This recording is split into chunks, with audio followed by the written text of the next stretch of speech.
Good evening. Faridabad के डब्बा colony के जो पाली वाला रोड है, यहाँ पे हूँ मैं आज।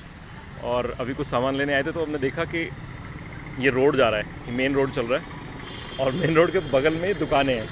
ये आप देख रहे होंगे जहाँ पे गेट होता है ना, जैसे घर का जैसे गेट होता है दुकान का, ये जो खंभे लगे हुए हैं, ये ऊपर वाला हिस्सा है, दरवाजे का जो ऊपर वाला हिस्सा है।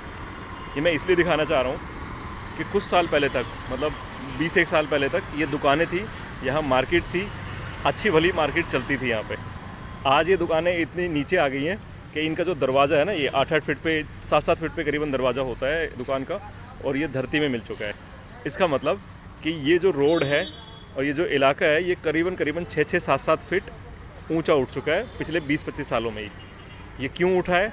क्योंकि हमारा जो सिस्टम है वो सिस्टम ये कहता है कि जब आप रोड की ठेकेदारी लेते हैं या सड़क बनाने का जो ठेका लेते हैं ना, तो उसमें आपको मलबा जो है वो उठाना होता है और उसको सेटल करना होता है एज पर ठेका, एज पर डॉक्यूमेंट। लेकिन ठेकेदार क्या करते हैं कि उस मलबे को उठाए बगैर उसके जो पैसे हैं उसकी तो कैलकुलेशन कर लेते हैं, वो पैसे तो खा जाते हैं क्योंकि ऑफिसर उनको कुछ मना नहीं करते हैं, ऑफिसर उनमें से 50% ले जाते हैं और उसी मलबे के ऊपर वो और मलबा चढ़ाते धरती को इतना ऊंचा कर देते हैं कि जो बगल की जो सड़क है, बगल के जो घर हैं, वो इतने नीचे हो जाते हैं।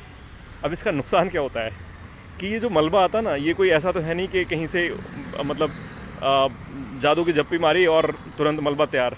ये सब पहाड़ों को काट के आता है, ये नालों को ख़त्म करके आता है। ये यमुना के किनारे से रेती उठाते हैं, उसको उसके हिसाब किताब को बिगाड़ते हैं। अरावली में से पत्थर काटते हैं, दिन रात मशीनें चलती है, वहाँ क्रैशर चल रहे हैं और बड़े बड़े शोर शराबे हो रहे हैं। देखो जी, विकास हो रहा है, क्रैशर तो चलेंगे ना, माइनिंग तो होगी ना। गवर्नमेंट को दिखाना होता है, देखो जी माइनिंग कहाँ से करेंगे, अगर माइनिंग नहीं हुई तो विकास कहाँ होगा, विकास नहीं होगा। और ये है विकास असली।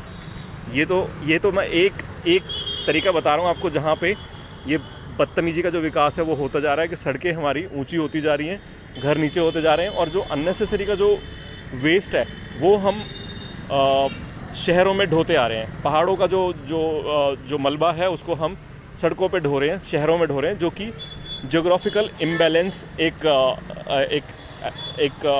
प्रोसेस होता है, एक सिचुएशन होती है कि आप कहीं का मलबा, कहीं का जो माल है, कहीं का जो वजन है उठा के कहीं डाल रहे हो, जिससे कि भूकंप आने के और धरती के पर्यावरण असंतुलन होने के बहुत ज़्यादा चांसेस होते हैं, जिससे भूकंप आते हैं और बहुत सारी जो आपदाएं आती हैं। ये हमारी मैन मेड चीज़ें हैं जिनको हम अवॉइड कर सकते हैं, लेकिन क्योंकि हमारा जो देश है, गुरुओं का देश है, वो सब यहाँ पे ज्ञानी है। किसी आप PWD से बात करो, नगर निगम वालों से बात करो, तो आपको ज्ञान दे देंगे, RTI में आपको बहुत तगड़ा ज्ञान दे देंगे कि ये तो ऐसे ही होता है। जबकि आपके सामने सच ये है कि हम पहाड़ों को अननेसेसरी काट रहे हैं, हम नदियों को अननेसेसरी काट रहे हैं। अगर हमारे पास तरीके होते, हम ये जो मलबा है, जो ये सड़क जो पहले थी, उसका जो मलबा खोद के अगर उसको रीसेट कर देते, उसको रीयूज़ कर लेते, तो आज हमारे जो पहाड़ हैं, जो जंगल हैं, वो बचे रहते। लेकिन सरकारों को ठेकेदारी चलानी है, सरकारों को माइन लीज़ पे देनी है, ठेकेदारों को ठेके चलाने हैं, अपने PWD वालों को पैसा कमाना है, ठेकेदारों को ट्रक चलाने हैं, क्रैशर वालों को क्रैशर चलाने हैं। सब मस्त है, इकोनॉमी चल रही है, लेकिन धरती कहाँ जा रही है, कोई माई का लाल इसके लिए समझने के लिए रेडी नहीं है। ये सड़कों की अगर मैं बात करूं, ऐसे ही हमने जो दिल्ली NCR में अगर बात करें, फ्लैट बनाए हैं, और फ्लैट ऐसे बनाए हैं कि अभी किसी ने एक RTI लगाई थी, 1.5 लाख फ्लैट आज खाली पड़े हैं, जिनमें कोई नहीं रह रहा है। 1.5 लाख फ्लैट पिछले 10 साल से खाली पड़े हैं। मतलब कि ऐसा विकास कर दिया कि वहाँ भूत रो रहे हैं लेकिन विकास हो रहा है।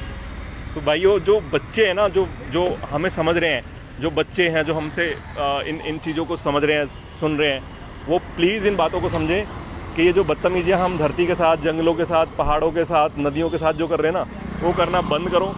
अदरवाइज़ हम बहुत बड़ी गलती कर रहे हैं धरती के साथ खेल के। इससे दूर आना ही पड़ेगा, इससे दूर होना ही पड़ेगा। इन जो बदतमीजियाँ, इनसे हमें बाहर आना ही पड़ेगा। ज़रा समझें और अपने आसपास के लोगों को भी इस बात को समझाएं। Thank you.